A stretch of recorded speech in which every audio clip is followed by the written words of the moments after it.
In this video, we're going to solve a word problem involving some right triangle trigonometry. So the problem says that we're going to support a tree that was damaged in a storm using a wire. So here's my tree that's happening. It's going to make it a tall, skinny tree because I'm not an artist. But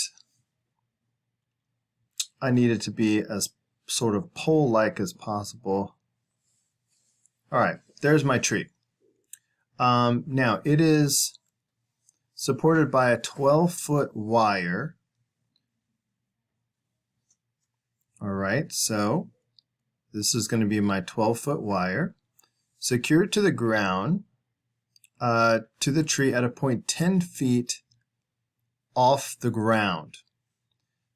Okay, so that means that this height is 10 feet.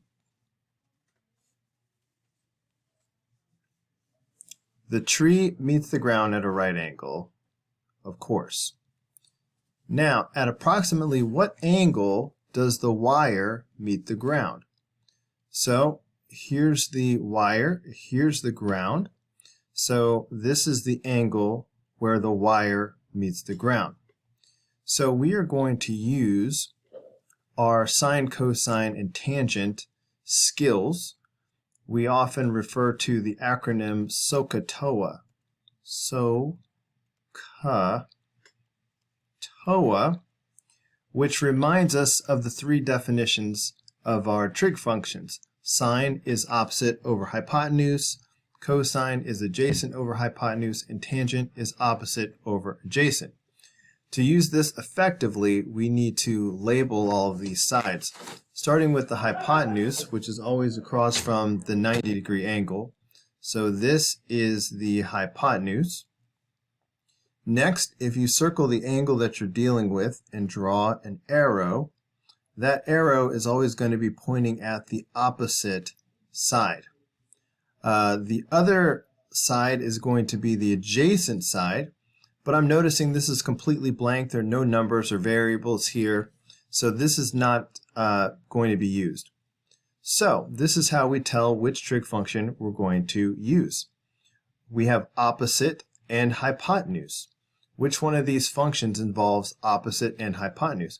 Well, that's the sine function, because opposite over hypotenuse. So let's go ahead and set up the sine function. We will say sine of the angle, which is x, is equal to opposite over hypotenuse. In this case, that is 10 over 12.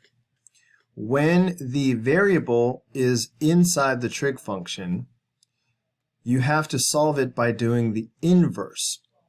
So in other words, I'm going to have x equals the inverse sine of 10 over 12. Alright, so this is what you do. Anytime you have the variable inside the trig function, you do the inverse sine of the answer. And this is something that you can put in a calculator. So we need inverse sine, so we're going to hit second sine of 10 over 12.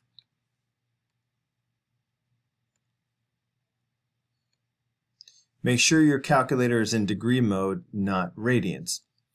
And we're getting 56.44, so I can already see that that will be approximately 56.4 degrees, which is this option right here.